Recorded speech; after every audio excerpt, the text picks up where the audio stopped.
Henry sat in his favorite armchair, his hands shaking ever so slightly as they rested on his knees. The room was dim. The soft hum of the ceiling fan, the only sound. His once vibrant living room now felt more like a tomb than the warm space it used to be. Time had worn down everything, his body, his home, and the connection he shared with his son.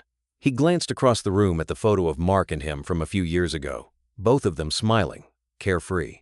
But today, there were no smiles, only the distant, clipped words of his son as he moved around the house packing his bags. Mark was preparing to leave for another business trip, his suitcase open on the bed, neatly arranged with shirts and papers. He'd barely acknowledged Henry's presence as he zipped the case closed. Henry tried to focus on his breathing, the quietness of the moment settling around him like dust. He was used to it now, the way Mark had become more distant in recent years. But it still hurt. It always hurt. "You okay, Dad?" Mark asked. Glancing over his shoulder, his voice distracted. Henry didn't answer right away. He could feel the knot in his stomach tighten as Mark returned to his packing. "Yeah, just a little tired," Henry murmured, though he wasn't sure if he was speaking to his son or to himself. Mark didn't respond. Instead, he moved towards Henry, his footsteps heavier than usual. There was an odd coldness in the air as Mark stood in front of him, avoiding eye contact. Henry's heart sank. He could feel the weight of something unspoken hanging between them. "I've arranged for you to go to the nursing home," Mark said, his voice casual. But there was an undertone that Henry couldn't ignore. "It'll be easier for both of us. You know, with your difficulties." The words hit Henry like a slap. He stared at Mark, his mind struggling to comprehend what had just been said. A nursing home? He hadn't asked for this. He hadn't even been consulted. "I don't need a nursing home," Henry said, the words coming out more broken than he intended.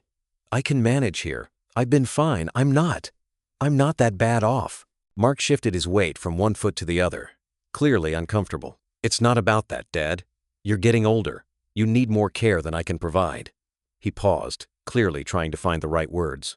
"It's for the best. For the best." Henry felt the sting of those words deep in his chest. They sounded more like an excuse than anything else. Mark was already heading out the door, already done with this conversation, his mind far from the old man sitting in the chair. Without another word, Mark grabbed his coat, heading toward the car. Henry sat frozen, the weight of the moment sinking in. He wanted to argue, to fight for his dignity, but the words wouldn't come. He was too tired, too defeated. He knew what was happening. He had been a burden for too long, and now his own son was sending him away. The ride to the nursing home was uncomfortable, the silence between them thick with unspoken words. Henry stared out the window, watching the world pass by in a blur. The trees, the houses, the streets, all of it felt distant, as though he were moving further and further away from everything that had ever mattered. He stole a glance at Mark. His son's hands gripped the steering wheel, his face set in that same blank, unreadable expression he'd worn for the past few months. Not once did he look at Henry. Not once did he speak. Henry's chest tightened with a mixture of anger and sorrow. His son had always been distant, but this felt different. This felt like an end. He had seen this moment coming in bits and pieces, the rushed phone calls, the promises to visit, the growing distance between them, but he had never expected it to be like this. Abandoned. Alone. When they arrived, Mark didn't even park close to the front entrance. He stopped the car a few paces away, his eyes still on the road, as if avoiding the moment altogether.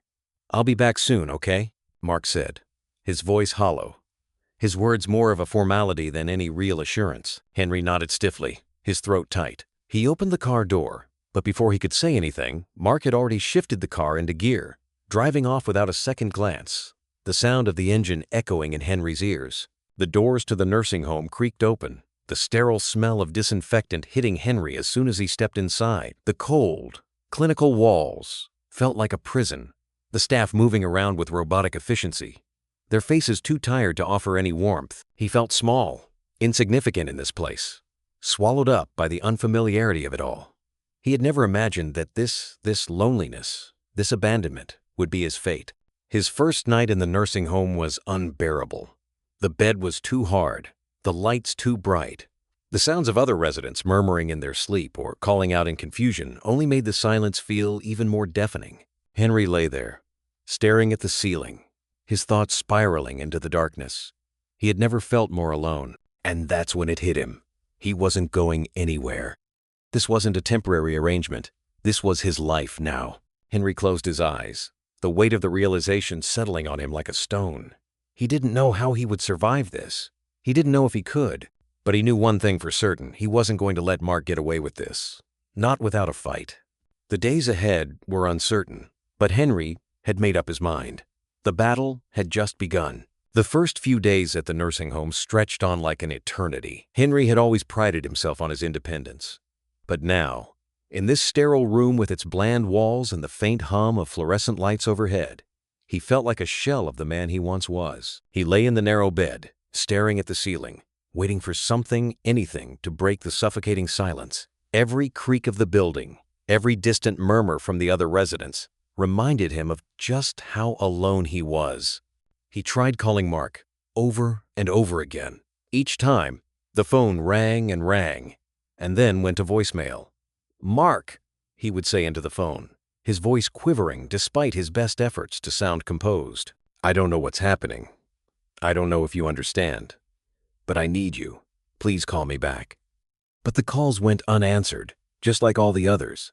Henry couldn't escape the feeling that he had been left behind by the one person who was supposed to care. He clutched the phone in his hand, staring at the screen, hoping for a sign that Mark was listening. But there was nothing.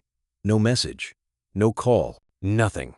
The silence in the room became deafening, and the loneliness crept in like a thick fog, suffocating him. As the days passed, the reality of his new life settled in. The other residents of the nursing home were either too senile or too distant to offer any real companionship. Some wandered the hallways, lost in their own worlds, while others sat silently in their chairs, eyes glazed over. It was as if time had no meaning for them. They seemed unaware of the passing hours, the passing days. But for Henry, every minute felt like an eternity. His body was no longer his own, and every movement, every step reminded him of how fragile he had become. He was no longer in control, and there, in the midst of his own thoughts, the isolation deepened. The room felt colder than it had in the morning, the sharp chill of loneliness wrapping itself around him like a second skin. The walls seemed to close in with every breath he took. He longed for something familiar, something that could break through the suffocating isolation. But there was nothing. Grace visited him once, a few days after he'd arrived. She hadn't said much, just sitting quietly beside him, her hands folded in her lap. There were no warm smiles, no comforting words. Her face, usually full of warmth, was drawn tight with worry. She had always been the glue that held the family together, but now she was just as lost as he was. She hadn't even brought up Mark. "Henry," she said finally, her voice barely above a whisper, "you need to try to make the best of this. This is the best place for you right now. It's safe here. You'll be taken care of." Henry stared at her, the weight of her words sinking in. Safe? Taken care of? Was this what she thought was best? His heart twisted with a painful realization he wasn't wanted. He wasn't even needed. Mark had sent him here, and now Grace was trying to convince him that this was where he belonged. But all Henry could think about was how easily they had both given up on him.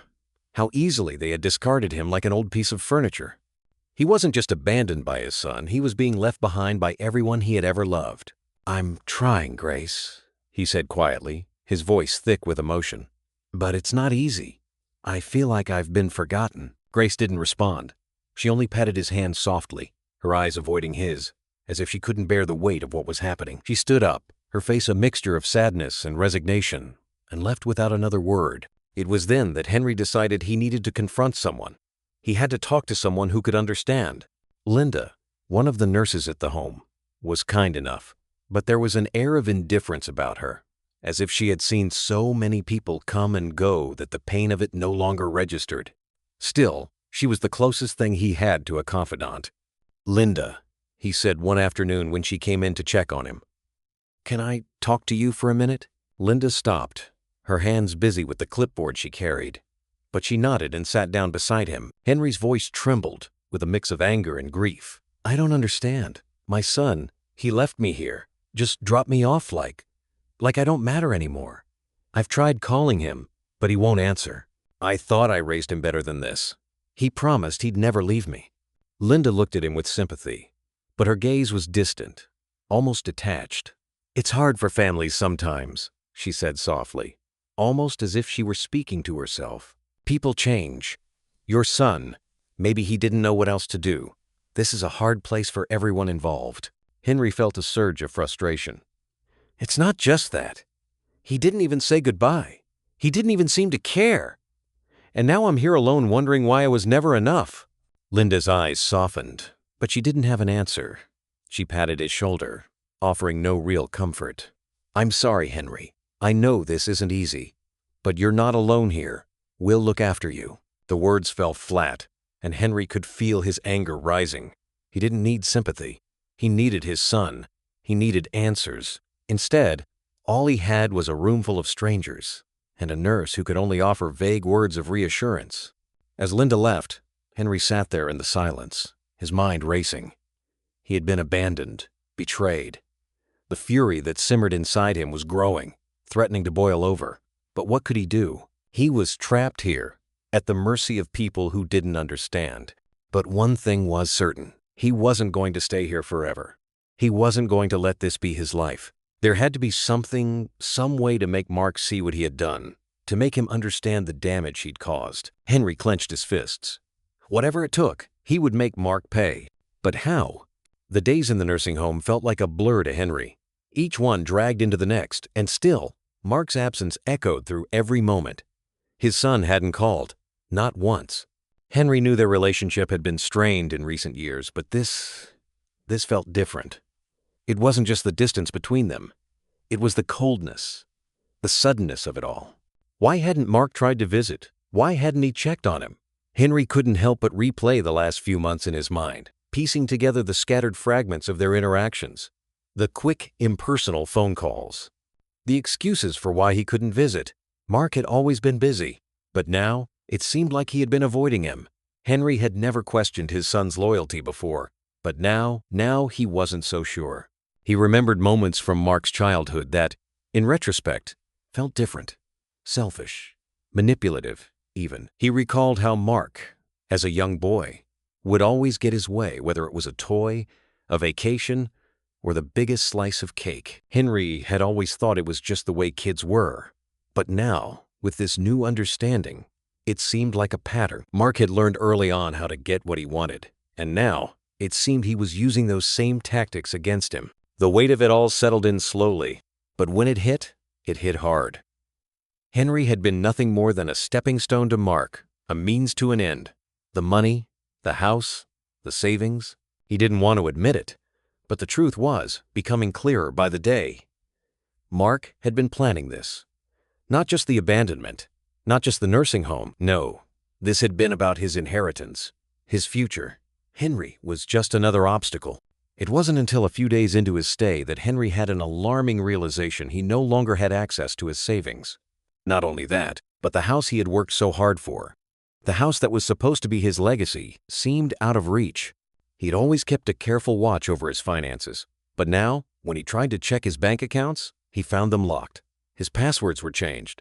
The online accounts were all inaccessible. Panic set in. Henry's heart raced as he fumbled through his paperwork, searching for anything that might explain what had happened. The realization hit him like a cold slap. Mark had drained his accounts. Mark had been preparing for this moment for months, maybe even years.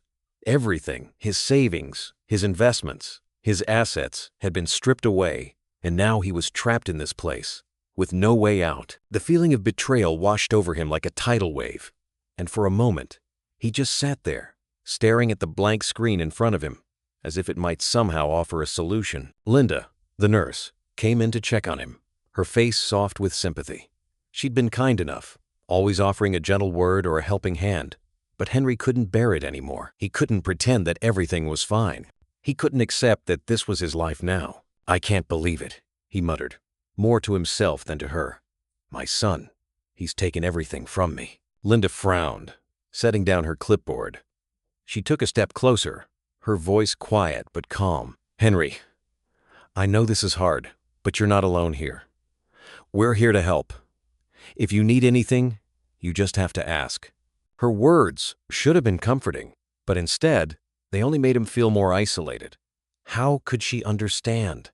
How could anyone understand? His son had betrayed him. He wasn't just in a nursing home. He was in a cage, trapped by his own flesh and blood, left to rot in a place where the walls whispered of his irrelevance. "I don't want your help," Henry snapped, the frustration bubbling to the surface. "I want my life back. I want my son back." "I don't want to be here, Linda. Don't you get it?" Linda didn't respond. She just looked at him with those sad, tired eyes. He could see that she felt for him. But it wasn't enough. No one could fix this. No one could undo the betrayal. Henry had been discarded, and he couldn't accept that.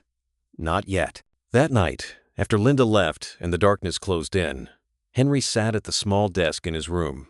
The chair creaked under his weight as he gathered his thoughts, the anger and pain welling up inside him like a storm ready to burst. He picked up a pen, his hand shaking slightly as he wrote a letter to Mark. "Mark, I don't know what you've done, but I know I've been wronged.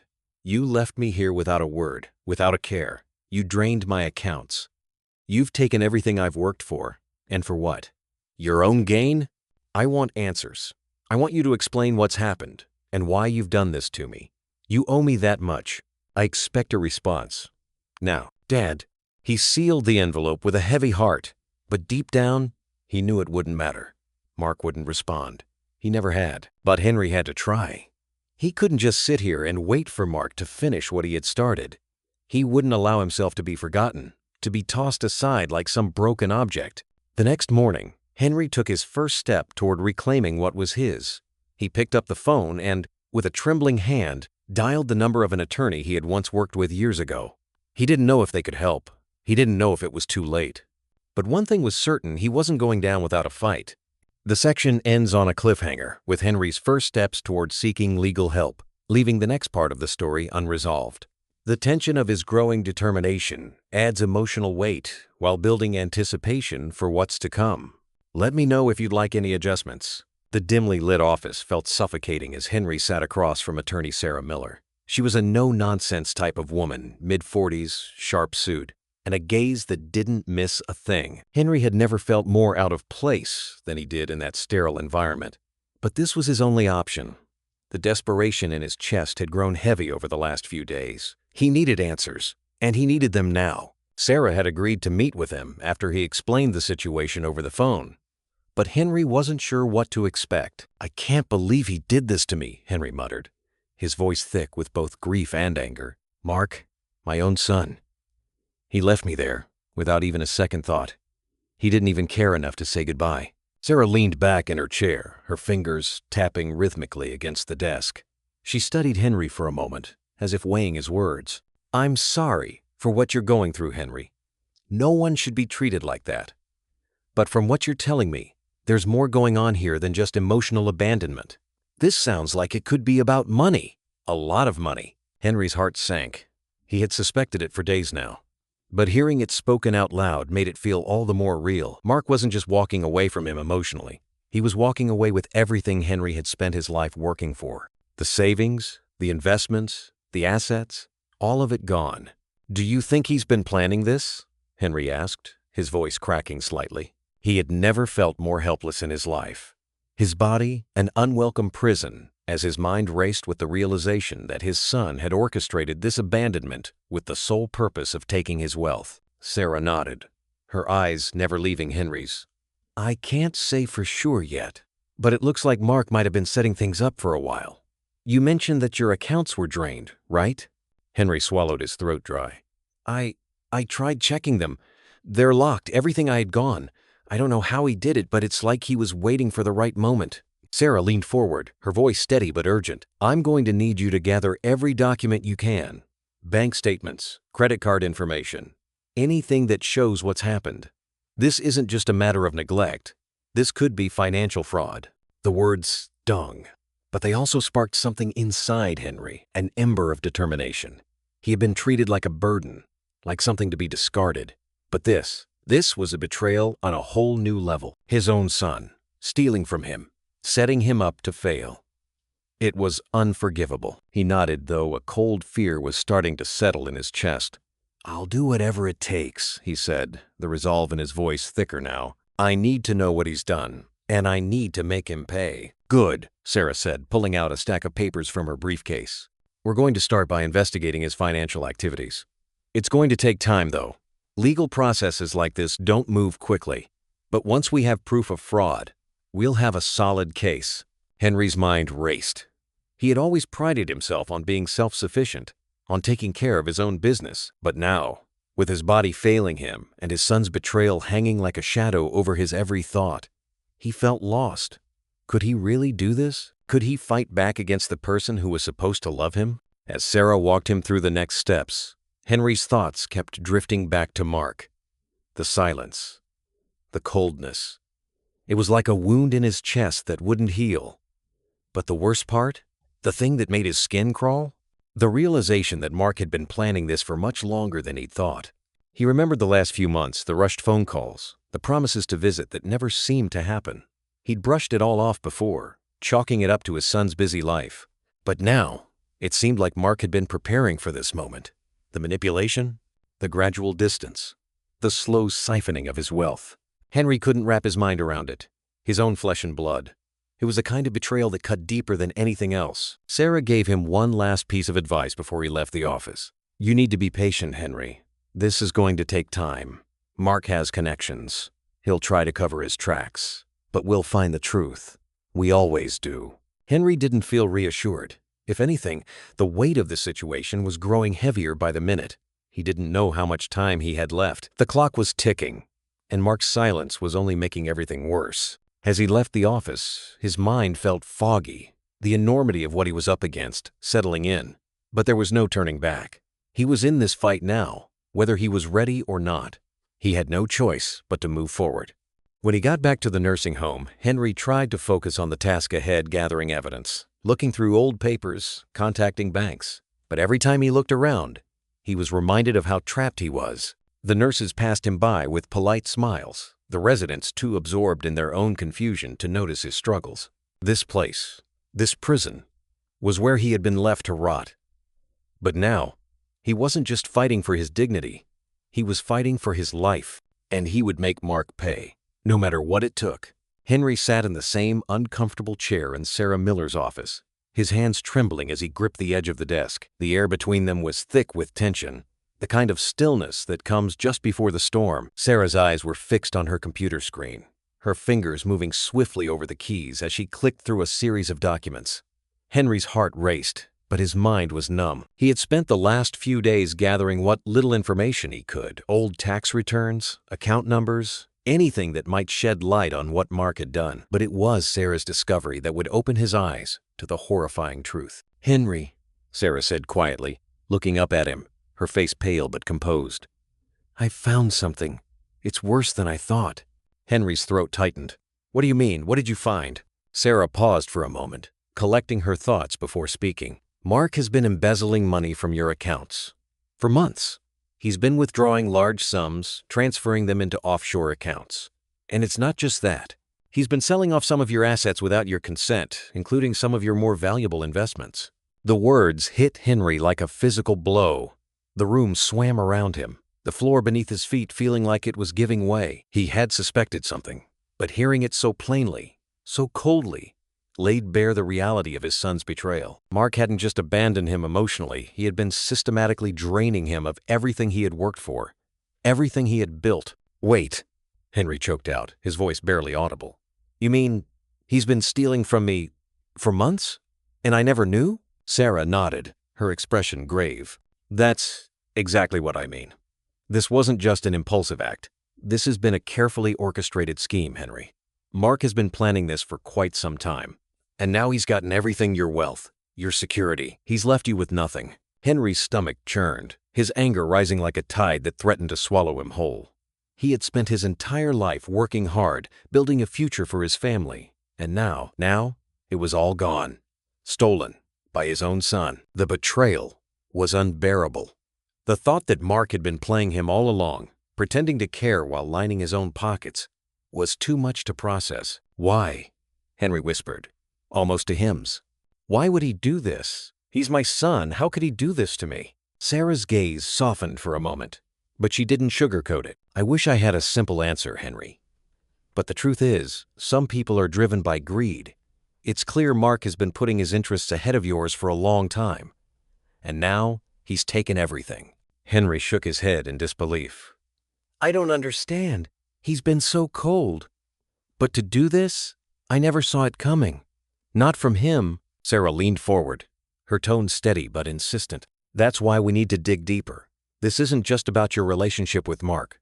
This is about financial fraud. And we need to find out exactly how deep this goes. She paused for a moment, then added, I'm going to contact Detective James Carter. He's someone I trust, and he specializes in financial crimes. If Mark's been funneling money, we need to trace it, figure out who else is involved. And I'm afraid this might go beyond Mark. He might have business partners, people who helped him conceal what he's done. Henry felt a chill run down his spine. The idea that Mark's betrayal was connected to others, that it wasn't just a son turning his back on his father but a criminal conspiracy, he couldn't wrap his mind around it. His son wasn't just emotionally distant, wasn't just cold and indifferent. He was a criminal, and Henry had been his victim. It made his stomach turn. Who else could be involved? Henry asked, his voice trembling. Sarah hesitated. We don't know yet, but I suspect that Mark didn't act alone. Someone else, someone with influence has been pulling strings, and they've been hiding behind Mark's actions. Once we start digging, we'll get answers. But it's going to take time. Time. Henry felt a lump in his throat. He had never been one for patience. And now, with everything he held dear slipping further from his grasp, he wasn't sure how much time he had left. He needed answers now. He needed Mark to face the consequences of what he had done. Please. Henry's voice cracked with raw emotion. I can't just sit here. I can't let him get away with this. I want to see him pay for this. For everything. Sarah placed a hand on the stack of documents in front of her, her eyes meeting his. I know, Henry, but we're not in control of the timeline here. The investigation will take time, but I promise you, we'll get to the bottom of this.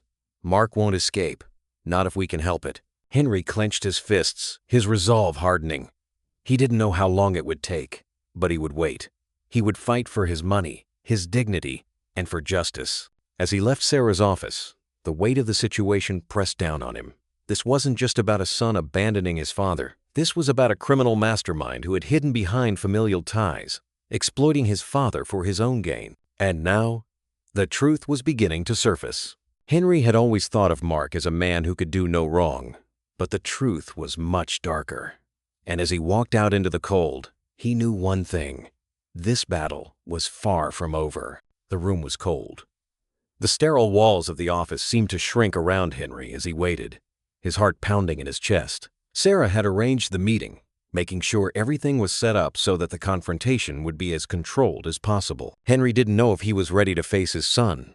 He wasn't sure if he would be able to hold back the flood of emotions that threatened to break through. But he knew one thing. He couldn't let Mark get away with this any longer. The door creaked open, and Mark stepped in, his face neutral but his eyes betraying a hint of confusion. He glanced at Sarah before his gaze landed on Henry, and for the first time in a long while, Henry saw something, fear, maybe? Mark was clearly caught off guard.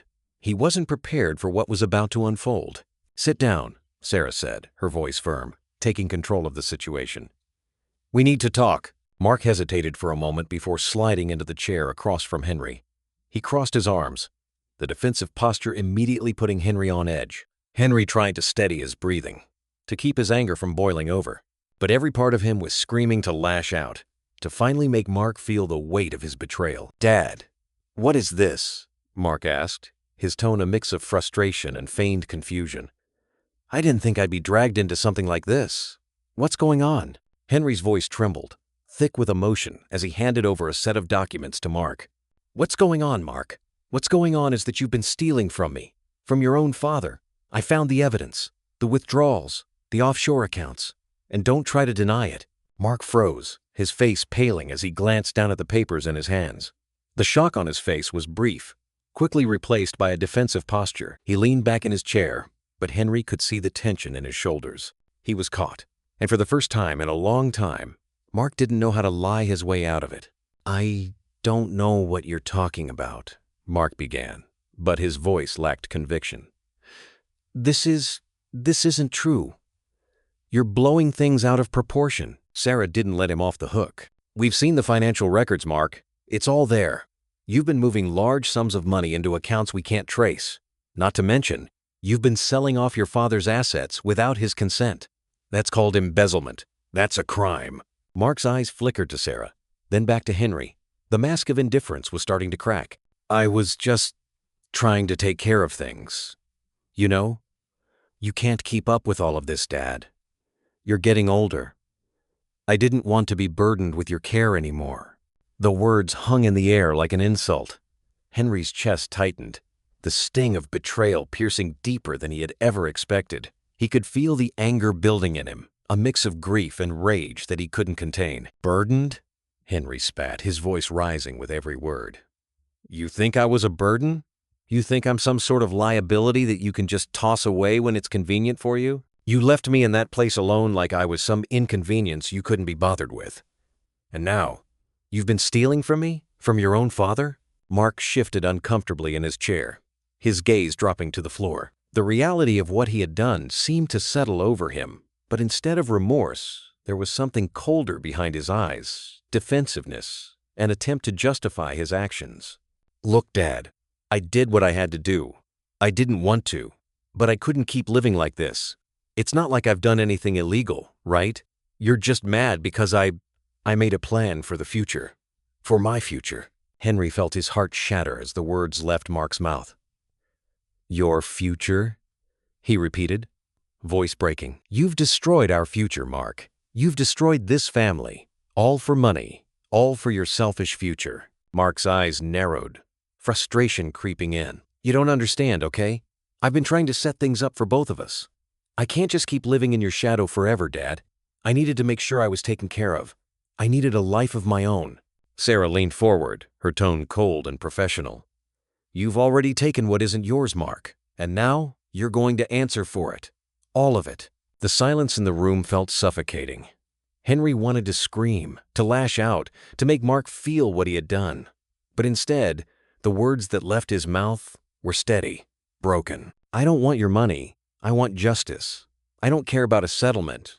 I want you to face the consequences for what you've done." Mark opened his mouth, but before he could speak, Tom, the nursing home administrator, walked into the room, having overheard the tail end of the conversation. He looked at Henry, then Mark, his face unreadable. "I hate to say it, but Henry's right," Tom said quietly.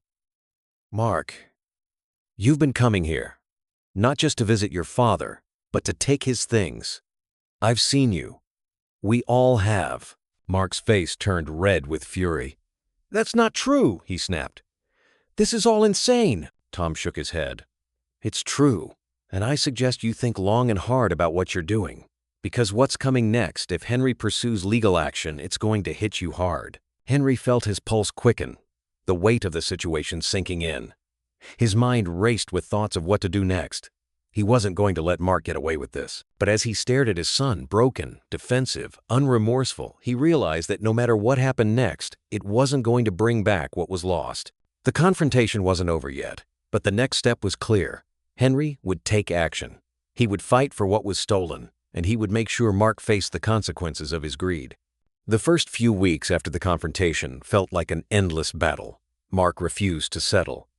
He wasn't about to acknowledge the damage he had done, nor was he willing to give up his grip on the wealth he'd stolen. Each phone call with Sarah only made it clearer Mark was digging in his heels, refusing to face the consequences of his actions. His lawyers, like a well-oiled machine, had immediately started blocking every attempt Henry and Sarah made to take him to court. "Your son's a stubborn man," Sarah said one evening, flipping through a stack of papers. "He's not going to make this easy, but we can't give up." Henry clenched his fists, feeling the weight of the world pressing down on him. Every time they tried to push forward, it felt like Mark found a new way to delay the process. Loopholes, technicalities, objections. It didn't matter. Mark's legal team was relentless, twisting the rules to drag the case out as long as possible. The frustration built within Henry, threatening to spill over into anger.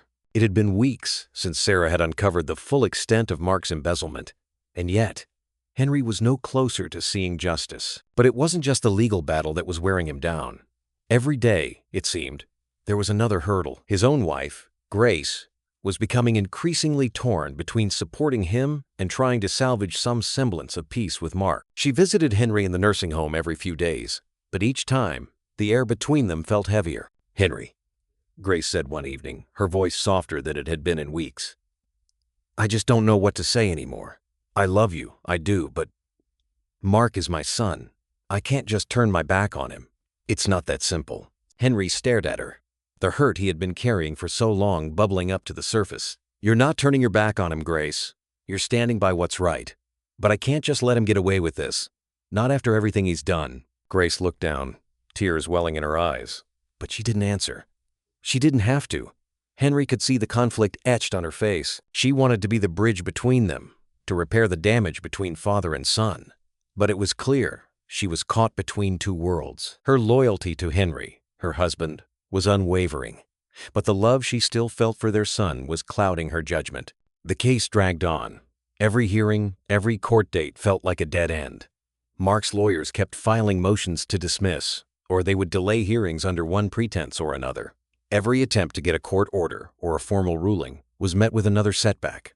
It was exhausting, and Henry's hope started to wane. The emotional and physical toll was evident. He grew weary, more tired than he had ever felt in his life. One evening, after another fruitless court appearance, Henry sat in his small, dimly lit room, staring at the cold white walls.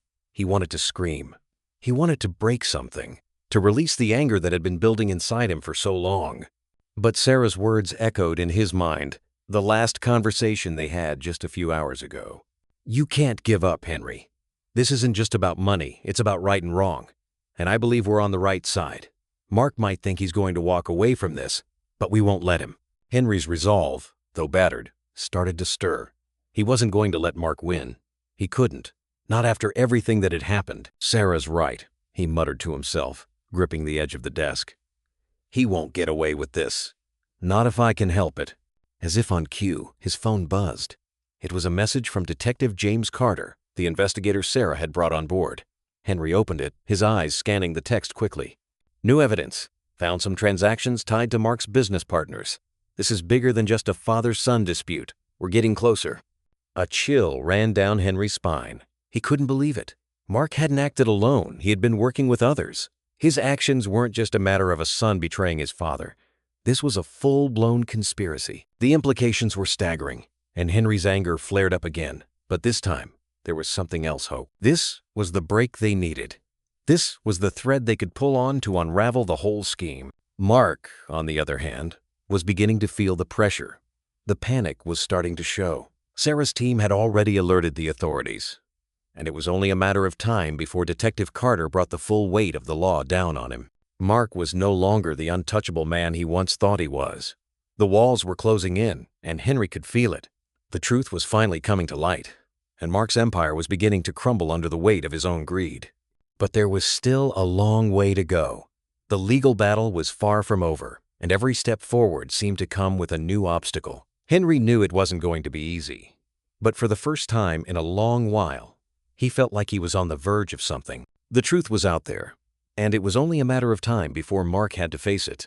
As Henry sat there, the weight of everything settling around him, one thing was clear: he wasn't going to back down.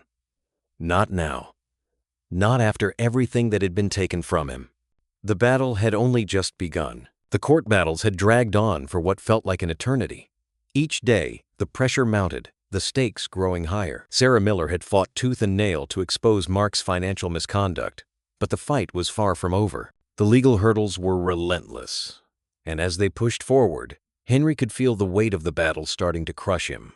He'd never imagined that a fight for justice could feel so exhausting. His body, once strong and independent, now felt brittle. His mind, worn thin by the constant barrage of legal jargon, legalese, and paperwork, was on the verge of breaking. One afternoon, just after a grueling court session, Sarah pulled him aside. Her face was serious, her eyes scanning the room before focusing on him. "Henry, I know it's been tough, but I need you to be strong for just a little while longer." Henry wiped his brow, his breath shaky. "How much longer, Sarah? How much longer can this go on?" The exhaustion was apparent in his voice. "It feels like we're getting nowhere.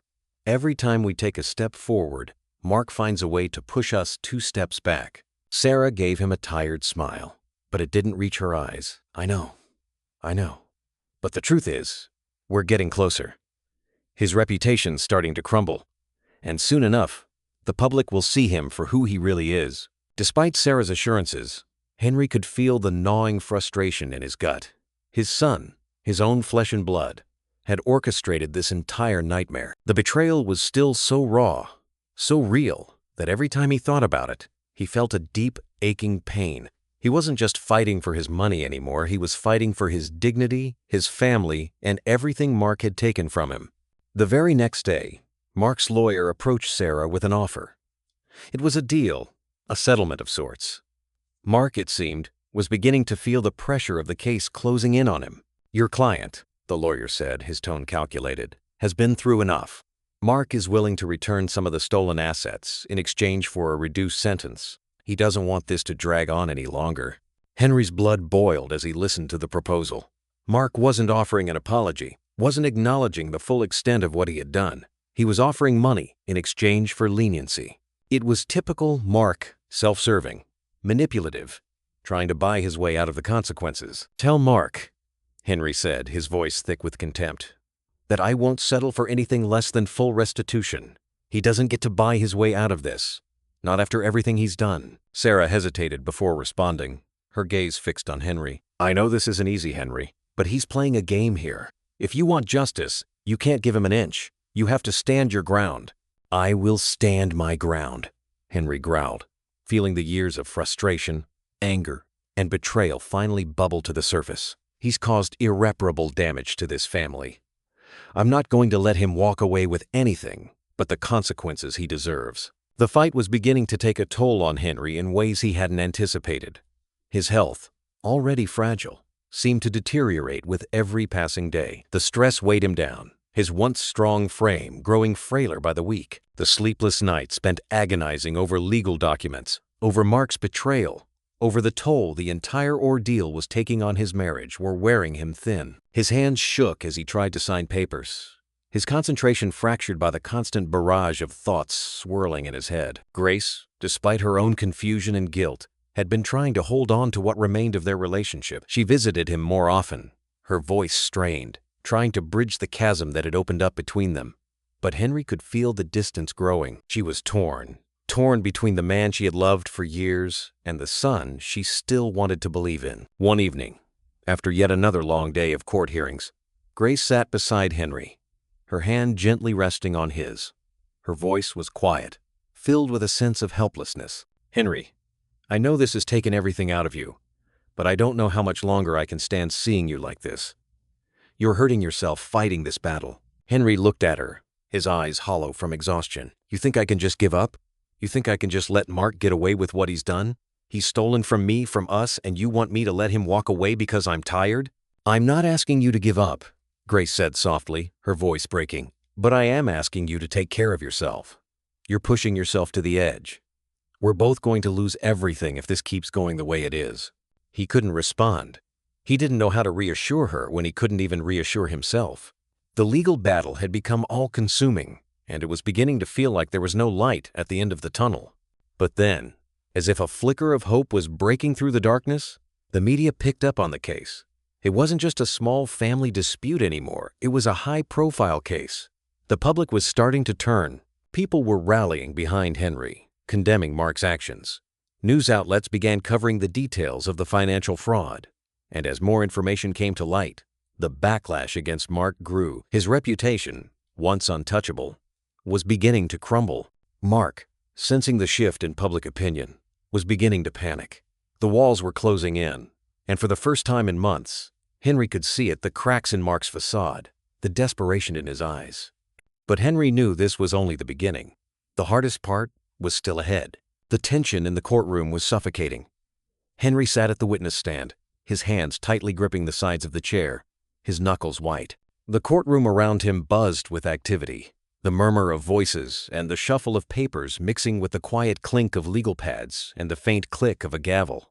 It was a sound that had become both comforting and agonizing, the constant rhythm of justice grinding forward, no matter the personal cost. Mark was sitting across from him, his posture stiff and defensive, but there was something different in his eyes today.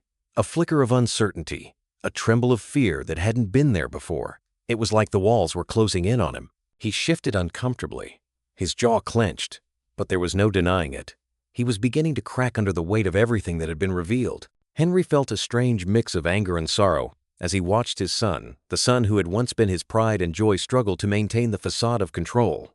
Mark's once confident demeanor had been replaced with a kind of nervous energy that was almost palpable. It was as though, for the first time, he realized that the truth had caught up with him. The attorney for the defense had been relentless, trying to twist every statement, to paint Henry as the villain in this story. But even Mark's lawyer couldn't deny the truth anymore. The evidence was too overwhelming. The financial records, the offshore accounts, the witnesses, everything was stacking against Mark. Then, it happened. Mark took a deep breath, his hands trembling as he placed them on the table in front of him. He shifted in his chair, eyes darting toward his lawyer, as though looking for a way out. And then, in a moment of weakness, he did something Henry hadn't expected. He broke. "I did it," Mark said, his voice barely audible. The courtroom fell into stunned silence. Henry blinked, unsure if he had heard correctly. But Mark's words hung in the air, and his face twisted in something that resembled guilt, real guilt, not the defensive posturing that had marked the last few months of this battle. "I took the money. I sold the assets. He stopped himself, shaking his head. "I thought I could fix everything. I thought if I just took control, I could make things easier." Henry's heart felt like it was being squeezed, but the anger still burned beneath the surface. He didn't feel relief. He didn't feel vindicated. It was a hollow victory. The damage had already been done. His son had stolen from him, had betrayed him in ways Henry still couldn't fully comprehend. Mark's confession didn't change that. "I didn't want to hurt you, Dad," Mark continued, his voice cracking. I just wanted a future for myself, and I didn't know what else to do." Henry's chest tightened. A future for himself? It was the same selfish excuse he'd heard over and over again, the same justification he had come to despise. Mark's desire for a future had cost Henry everything. His dignity, his trust, his savings, all of it was taken in the name of Mark's greed. The judge, a middle-aged woman with sharp eyes, looked at Mark with a mixture of pity and disdain. She had listened to every word, every bit of testimony, every document. She had seen the full picture of what Mark had done, and now she looked at him as though she was seeing the man for what he truly was: a liar, a thief, and a son who had broken his father beyond repair. "Mr. Walker," she said, her voice measured but firm, "the emotional and financial damage you have caused to your father is immense. Your actions have not only hurt him, but they have also destroyed the trust that should have been the foundation of your relationship. You may have offered some of the stolen money back, but that will not erase the damage. The court orders you to return a portion of the stolen funds to your father's estate immediately." Henry's hands shook as the judge's words sank in. The court was finally recognizing the devastation Mark had caused, but it wasn't enough. It wasn't even close. He had wanted justice, but it was clear now that justice, real justice, was never going to be enough. Not after everything Mark had done. Mark's face turned pale as the judge spoke. He was visibly defeated, his eyes darting around as if searching for some way to salvage his dignity. But it was too late. His plans to avoid the consequences were falling apart before his eyes. The reality of the situation, his own guilt, his loss of control, was overwhelming. For the first time, Mark looked small, broken. Henry turned his eyes to Grace, sitting in the row behind him. She had been there throughout the proceedings, but today, she had been eerily silent. He caught her gaze for a brief moment, and what he saw there made his heart ache. Grace's face was streaked with tears, her eyes wide with shock. But there was also something else, something he hadn't seen in her eyes for a long time. It was disappointment, not just in Mark, but in the whole situation. The damage was done, and it wasn't something they could fix. The case wasn't over yet. The restitution was just a small piece of the puzzle. Mark still faced the possibility of criminal charges, and Henry knew the road ahead would be long and painful. But for the first time in a while, he felt something stir inside him. A flicker of hope, perhaps. Maybe this fight, though far from over, could bring him the justice he'd been seeking. The gavel came down with a sharp crack, and the courtroom began to empty. The battle was shifting, but the war was far from won. The courtroom was hushed as the judge entered, her footsteps echoing in the tense silence. Henry's pulse quickened in his throat. His hands clenched at his sides. He had fought for this moment for weeks, for months. Every single minute, every sleepless night spent in anguish had led him here. The gavel was about to come down, and with it, his final chance at justice. But no matter how many times he tried to brace himself, he couldn't shake the undercurrent of fear. The outcome of this case wasn't just about money. It was about something deeper, the shattering of trust, the destruction of a family. And no verdict could ever undo that. Mark sat across the room, his once pristine suit now wrinkled, his face pale and drawn. He was a man who had seen his world collapse before his eyes. The confidence he had exuded at the start of the trial was gone, replaced by something much darker defeat. His head was bowed, his gaze fixed on the table in front of him, as if he couldn't bear to look at the faces of the people who had once trusted him. The judge's voice broke the silence. After careful consideration of the evidence presented, she began, her tone unwavering. This court finds in favor of the plaintiff, Henry Walker. The defendant, Mark Walker, is ordered to return all funds that were embezzled from Mr. Walker's estate, and his assets are to be seized to compensate the victim for the financial damages. Henry's heart skipped a beat. The words hit him like a blow, but they weren't a victory. They were validation. Validation that everything he had fought for, everything he had sacrificed, wasn't in vain. Mark's actions, his greed, his betrayal had been exposed for what they truly were. But as the weight of the judgment settled on him, there was something else, a hollow feeling. Money didn't fix the wound Mark had caused. It didn't repair the trust that had been shattered. Sarah Miller, standing beside him, squeezed his shoulder. Her face remained stoic, but there was a flicker of satisfaction in her eyes. She knew how hard this had been, how close Henry had come to giving up, but now, the wheels of justice were finally turning in his favor. Mark's lawyer stood up quickly, his voice tinged with frustration. "Your Honor, we request leniency. My client has shown remorse for his actions, and a reduced sentence would allow him to begin repairing the damage done to his family." The judge looked at Mark, her gaze cold. "Your remorse, Mr. Walker, does not undo the harm you've caused. Your actions have left a trail of destruction behind you, and now you must face the consequences. The court will also be pressing criminal charges against you for embezzlement, fraud, and conspiracy to defraud." The words struck like a final hammer blow. Mark's face drained of color as the full weight of his crimes sank in. He had hoped for a way out, a light sentence, a plea deal. But now, his fate was sealed. The public had already been watching the case closely, and now, with criminal charges looming, Mark's reputation was in freefall. His business empire, built on lies and deceit, was crumbling. The same empire that had allowed him to betray his father, to steal from his own flesh and blood, was about to collapse entirely. Henry sat back, his emotions swirling.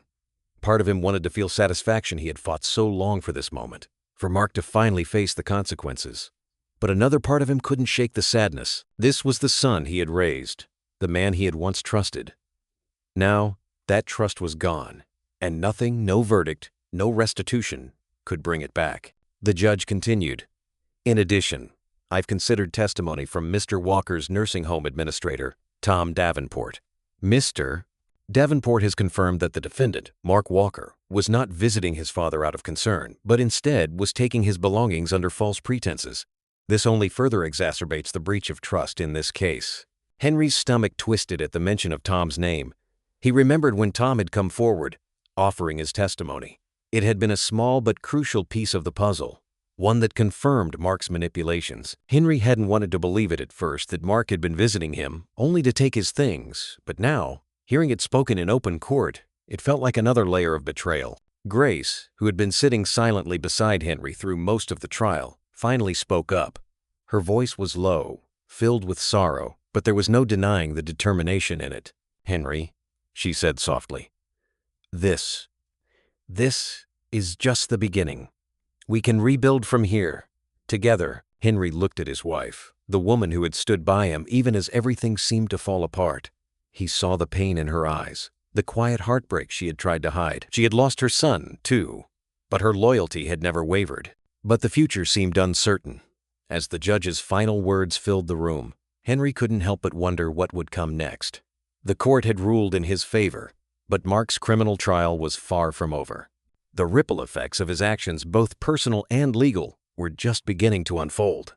As the courtroom began to empty, Henry remained seated, lost in thought. The gavel had fallen, and Mark's fate was sealed. But Henry couldn't shake the feeling that the worst was yet to come. There was no going back from this. Not for any of them.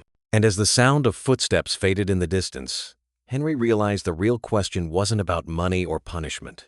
It was whether he and his family could ever truly heal from the devastation Mark had caused. The phone rang, cutting through the quiet stillness of Henry's small room in the nursing home. He had just finished reading the latest headlines about Mark's criminal charges when the number flashed on the screen. The familiar name, Mark Walker, made his stomach tighten. He had hoped this day wouldn't come, the day when Mark would finally reach out, broken and defeated, asking for something he could never give him back: forgiveness. Henry hesitated. His finger hovered over the screen for a moment before he answered. "Hello? Dad, it's me." "Mark," came the voice on the other end, raspy and uncertain. I don't know how to say this, but I need you to know something. I'm sorry. I'm so sorry for everything." Henry's heart skipped a beat, but the words felt hollow in his ears. He had spent so many nights imagining what it would be like when this moment came, but now that it was here, it felt nothing like he expected. The years of betrayal, the theft, the lies, it all came rushing back in an instant.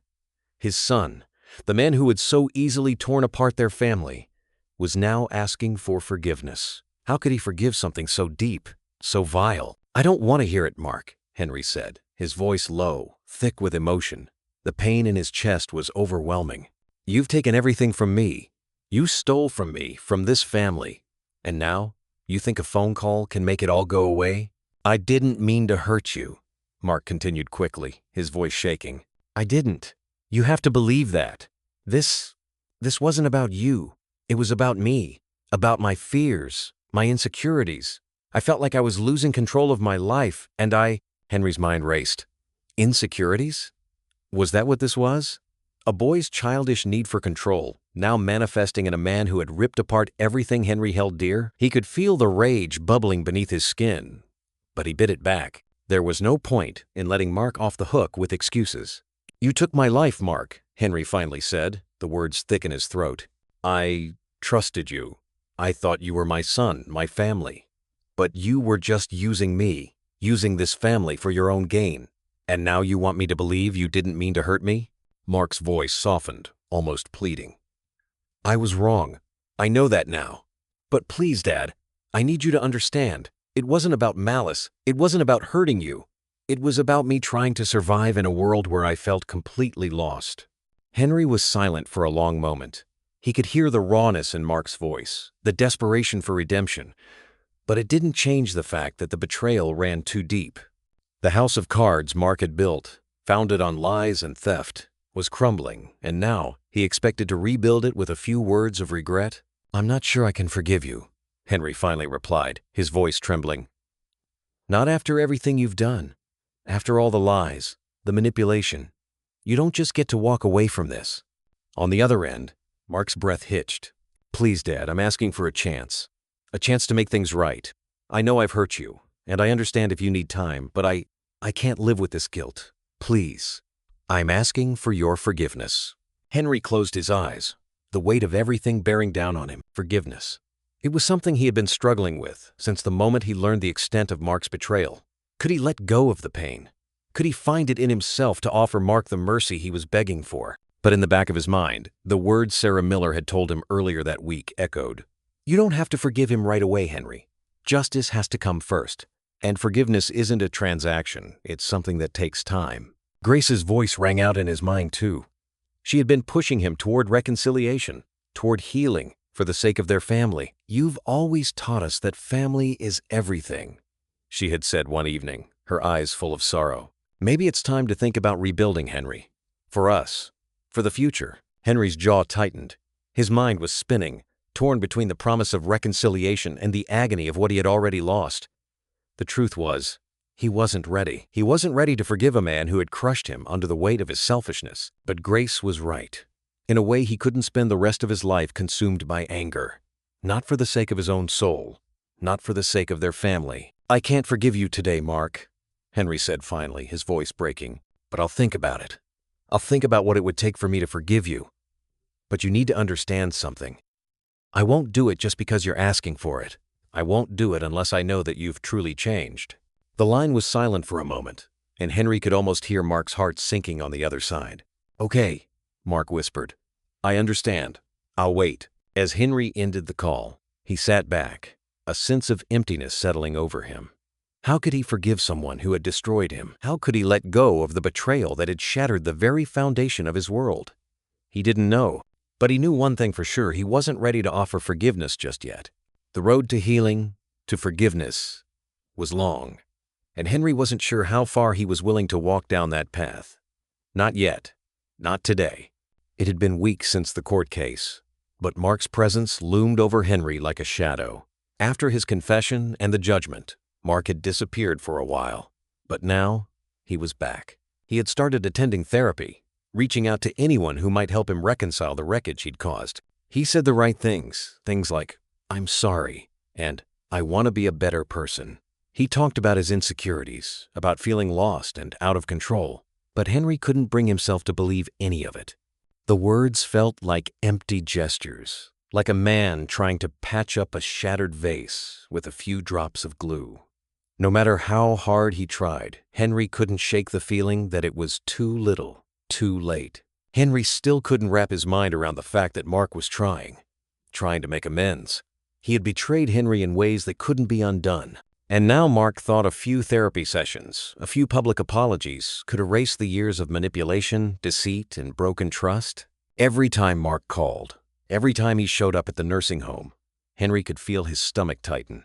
He had been trying, for Grace's sake, to give him a chance, if only for the sake of their family. But each word from Mark felt like a bitter reminder of everything that had happened, everything that had been taken. Mark's therapy sessions, his attempts to get better, felt like a performance. And Henry couldn't bring himself to applaud. He couldn't forgive what had been done. One afternoon, Mark arrived at the nursing home with a letter in hand, a public statement. He had written an apology to the media, an open letter meant to show he was taking full responsibility for his actions. Mark thought that by putting his regrets on paper, by offering an apology to the public, it might somehow redeem him in Henry's eyes. But to Henry, it felt like another calculated move. Another attempt to fix things with words instead of actions. He didn't want a public apology. He wanted the years of betrayal to be erased, but he knew that would never happen. Mark sat down beside Henry, his eyes wide with that familiar desperation. "Dad," he began, his voice cracking, "I don't expect you to forgive me. I know I don't deserve it, but I'm doing everything I can to change. I'm working on myself. I'm going to therapy. I just want you to know that I'm trying." Henry didn't look at him. He couldn't. The bitterness twisted in his gut as he listened to Mark's words. He didn't know whether to feel angry or sad. Mark had taken everything from him, and now he was expecting redemption, expecting forgiveness. But Henry had lived with that anger, that hurt, for so long. He had built walls around his heart to keep the pain from tearing him apart. And now, Mark's efforts felt like nothing more than an attempt to break through them with no real understanding of the damage done. "I don't want your apology, Mark," Henry said coldly, his voice quiet but firm. "You can't fix this with a letter, or therapy, or public statements. You've already taken everything. And now you think you can just make it go away?" Mark flinched, his eyes watering as if he had expected anything else. "I'm not asking you to forget, Dad. I'm asking you to understand. I've been broken too. I didn't know how to handle everything, my own fears, my failures. I was scared." "I don't want to hear it," Henry cut in. He was shaking now, the weight of everything bearing down on him. The legal battles had taken their toll, but it was the emotional weight that was suffocating him. He had given so much to this fight, to holding on to the idea of family. And now, standing here, he couldn't see how they would ever get it back. "You didn't break just yourself, Mark. You broke us. And no amount of therapy is going to fix that." Mark's face fell, his shoulders sagging as though the weight of his father's rejection was too much to bear. Henry saw the familiar look of guilt in his son's eyes, but it wasn't enough to make him feel sympathy. Not anymore. He wasn't ready to forgive him. He wasn't sure he ever would be. Later that day, Tom, the nursing home administrator, stopped by Henry's room. His expression was gentle, but his words cut through the silence. "I know this is hard, Henry. I can see the toll it's taking on you, But I want you to remember something. It's not too late. Not for you, not for him. Healing doesn't happen overnight. Tom's words were soft, but they hit Henry in a place he didn't want to acknowledge. Was it too late? Was there a way forward? A way to rebuild from the rubble Mark had created? Henry didn't know. He didn't know if he had it in him to forgive, to let go of the anger that still burned inside him. The damage was too deep, and though Mark's efforts were visible, they felt empty. "I don't know if I can do it," Henry whispered, his voice raw. "I don't know if I can let go of all this. I don't know if I can forgive him." Tom placed a hand on Henry's shoulder, his voice low and sincere. "Take your time. Don't rush it. You've been through enough." As Tom left, Henry was left with the weight of his own decision. Could he forgive Mark? Could he even begin to believe in the possibility of redemption? Or had too much been lost for there to ever be a way back? The struggle was far from over. And for Henry, it was a battle he wasn't sure he could win. The days had begun to feel longer, the weight of everything hanging over Henry like a thick, suffocating fog. The fallout from Mark's betrayal had splintered their family in ways Henry hadn't fully anticipated. Emma, his daughter, had always been the quiet one, the peacemaker who kept her emotions hidden behind a composed exterior. But not anymore. The moment she'd heard the news about Mark's arrest, everything changed. She couldn't keep her disappointment bottled up any longer. "I can't believe you're still trying to fix things with him," Emma said one evening, her voice sharp as she stood at the doorway to Henry's room. Her eyes, usually filled with warmth, were cold now, eyes that had once looked up to Mark with admiration. "You've suffered because of him. And you're still what? Hoping for some miracle?" Henry, sitting in the armchair by the window, felt the familiar sting of betrayal all over again. "I'm not trying to fix anything, Emma. But I can't just throw him away. He's my son." "But he destroyed everything," she shot back, the raw anger in her voice echoing through the room. "And you're still trying to put the pieces back together like it's some puzzle that can just be solved. He doesn't deserve it." Emma's words hit harder than he expected. They were a reflection of his own fears, the fear that, no matter how much he wanted to fix things, it was already too late. The damage to their family was irreversible. What Mark had done couldn't be undone by just a few apologies or some half-hearted attempts at change. But what hurt the most was that Emma was right. Mark had betrayed not just him, but the entire family, and the cracks were deep. Grace, ever the optimist, had tried to keep the peace, urging both sides to be patient, to work through their pain together. "We've been through worse," she would say, her voice filled with hope. "Families go through things. This isn't the end, Henry. It's just a bad chapter." But Henry knew better. This wasn't just a bad chapter. This was the end of a story he had spent decades building. His trust, his relationship with Mark, it had all been shattered, and no amount of time could erase the hurt. The emotional distance between him and Mark had grown too wide, and no matter how hard Grace tried to bridge that gap, Henry couldn't shake the feeling that something fundamental had been lost. He didn't know how to go back. Grace stood beside him, her hands trembling as she tried once again to hold everything together. "Henry, please," she said, her voice laced with desperation. "We have to try. I know it's hard, but for the sake of the family, we need to move forward. You can't keep carrying this alone." But Henry couldn't move forward. Not yet. His heart was still heavy with the weight of what Mark had done, and no amount of pleading from Grace could erase the sting. They had tried to patch things together before, but it was different now. Mark wasn't just his son anymore.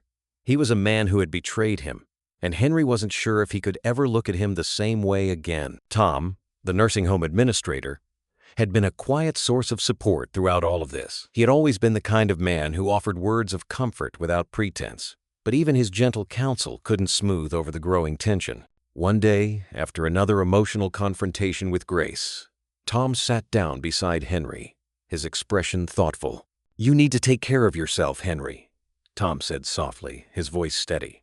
"This isn't just about the legal battle. It's about your well-being. You've been carrying the weight of this family's pain for too long. It's okay to focus on yourself for once." But Henry wasn't sure he could. How could he, when everything was falling apart around him? How could he think about himself when the family he had once cherished was now torn in two? The legal consequences Mark was facing, the charges, the media scrutiny, the damage to his reputation, none of that mattered in the long run. The hardest battle was the one happening within the walls of their home, between him, Grace, and their children. Mark, despite everything, still fought for a second chance. He had gone public with his remorse, trying to show the world that he was changing, that he was committed to making amends. But every time Henry saw his son's face on TV, every time Mark spoke of how he had turned a new leaf, the bitterness only deepened. It all felt like a performance. A last-ditch attempt to salvage something from the wreckage. Henry couldn't see it as anything but self-preservation. Grace, however, still believed in the possibility of healing.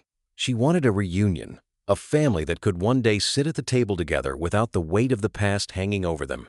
But Henry wasn't sure. The thought of sitting across from Mark, of pretending that things could ever go back to normal, it didn't feel possible. Too much had been lost. Too much had been broken. "I don't know if I can do this, Grace," Henry said one evening, his voice barely above a whisper. "I don't know if I can go through with a reunion. I don't know if I'm ready to forgive him." Her eyes filled with tears, the same tears that had been there for weeks, but she nodded slowly. "I understand. I just want you to know. I'm here. Whatever you decide." And there it was, the crossroads Henry faced. Forgiveness or closure. The family was fractured, and while the legal case against Mark was slowly moving toward its conclusion, the emotional damage seemed impossible to undo. Henry wasn't sure what the future held. He wasn't sure he could ever heal from this. But one thing was certain. The battle for their family wasn't over yet. The room felt suffocating. Yet Henry couldn't bring himself to leave. He had agreed to attend therapy, something he thought he'd never do. But Grace's persistent pleas had worn him down. After months of silence, of cold exchanges, of raw anger simmering just beneath the surface, the idea of healing seemed distant, almost impossible. But here he was, sitting across from Mark in a sterile, emotionless office, the uncomfortable silence thick between them. It had taken weeks to get to this point, to even consider that this was something worth trying. Every part of Henry wanted to walk out, to refuse, to say that there was nothing left to salvage. But Grace's hopeful eyes, her quiet insistence that they could fix this for the family, had convinced him to at least give it a shot. For her, if nothing else. For the years of their marriage, the years of family they had built before everything crumbled. Mark sat across from him, his posture stiff, his face an unreadable mask. He was the same Mark, his son, the man who had destroyed their lives, but there was something else in his eyes today. Vulnerability. A crack in the facade he'd been hiding behind for so long. The therapist, a calm woman in her mid-40s, sat between them, her voice gentle but firm as she guided the session. "Mark, would you like to begin today? It's important that we speak openly and honestly here, without judgment." Mark shifted uncomfortably in his seat, his hands trembling slightly as he clutched them together in his lap.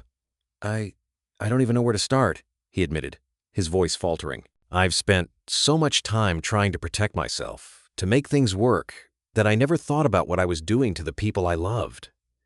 I thought I could control everything, but I couldn't." He swallowed hard, his eyes darting to Henry for the briefest moment. "I didn't know how to be the person I was supposed to be. I thought if I could just get everything under control, everything would be okay, but I couldn't." Henry sat there, his chest tight as he listened. It was the first time Mark had really acknowledged his faults, his insecurities. Henry had always known Mark as the strong, confident son who had it all figured out until he didn't. Until the walls came crashing down and Mark's true intentions were exposed.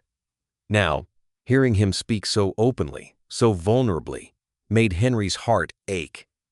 But it didn't undo the betrayal. The wound Mark had inflicted couldn't be healed with words, no matter how raw or sincere they were. I should have trusted you more," Mark continued, his voice cracking.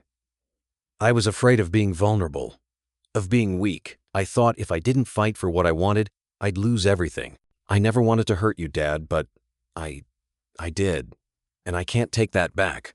Henry stared at his son, the words weighing heavily on him. He had heard remorse before, seen it in Mark's eyes during the trial, but it always felt like a performance. He didn't know if he could believe Mark this time. Could he forgive him? Could he trust that this was real, and not just another way for Mark to regain control, to make himself the victim? Grace, who had been quiet until now, reached out and squeezed Henry's hand.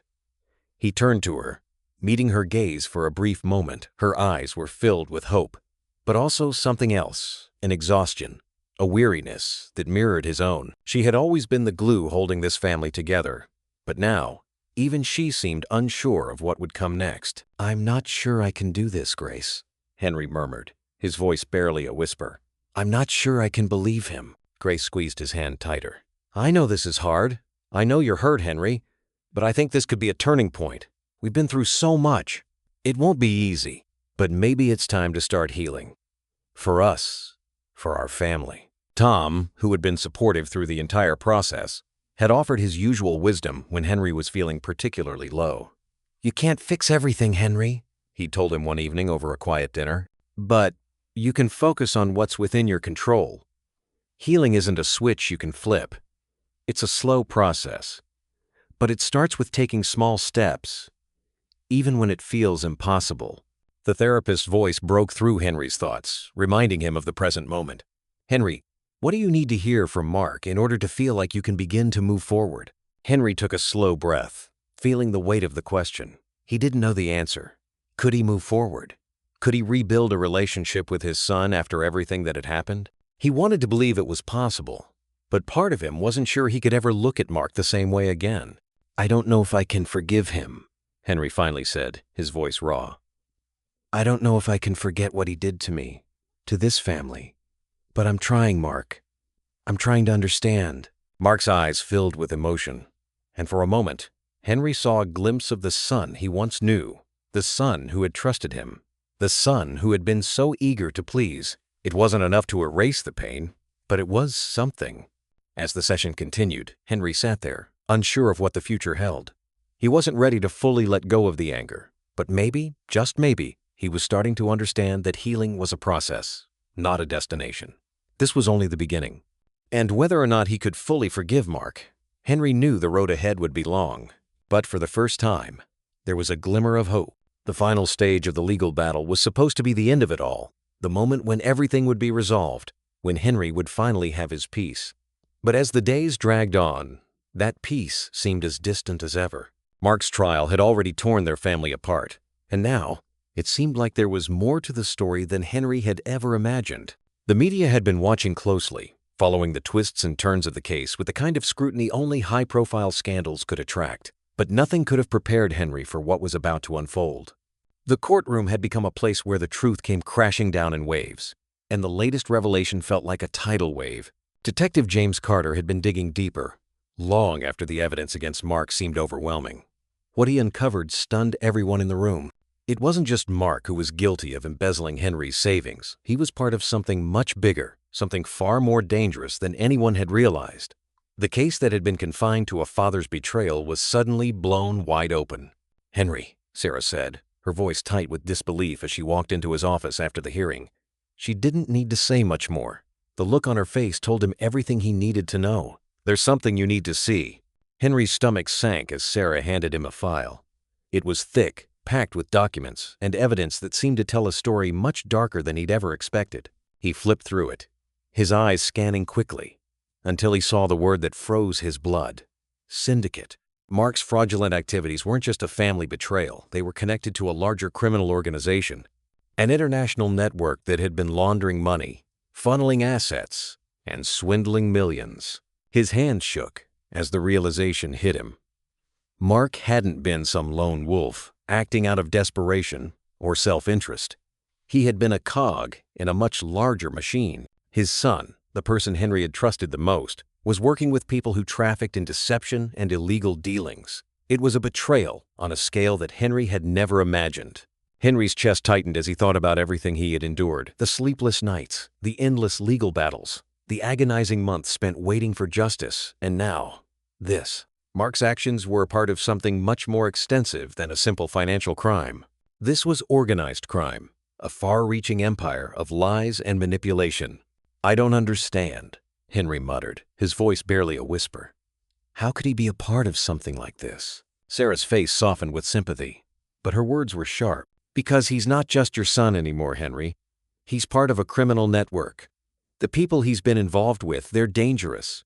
And now, with this evidence, Mark is exposed. Everything he's been hiding is out in the open." As the days passed, more details came to light. Detective Carter uncovered that Mark's business partners had been just as complicit in the fraud, helping him to cover his tracks and launder the stolen funds.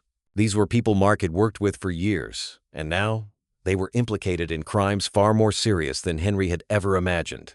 The scope of the scheme was terrifying. Tom, the nursing home administrator, had always been a quiet presence in Henry's life, offering support when needed. But now, Tom's involvement in the case was proving to be invaluable. He had witnessed the moments Mark had spent at the nursing home, taking Henry's things without his knowledge. His testimony was crucial, and it had tipped the scales in a way no one could have predicted. "This is it," Tom said, meeting Henry's gaze as they stood outside the courtroom one afternoon. "We've got the evidence. Mark's empire is about to come crashing down." Henry felt the weight of those words settle on him. Mark's world was collapsing, and with it, any hope of redemption. For a moment, Henry almost felt pity for his son, but that feeling was short-lived. Mark had made his choices, and now, those choices were leading him down a path that no apology could undo. The media, of course, seized on the story. As the details of Mark's criminal ties spread, his once respected business empire crumbled. His name, once synonymous with success, was now tied to scandal and fraud. Every newspaper headline, every news broadcast painted him as the villain, the man who had betrayed his own family and played a part in a larger, more sinister scheme. Mark, ever the manipulator, tried to distance himself from the syndicate. He claimed ignorance, tried to convince the public that he had been unaware of the full extent of the criminal activities he had been involved in. But it was too late. The evidence was overwhelming. His lies couldn't shield him anymore. As the days turned into weeks, the legal proceedings reached their inevitable conclusion.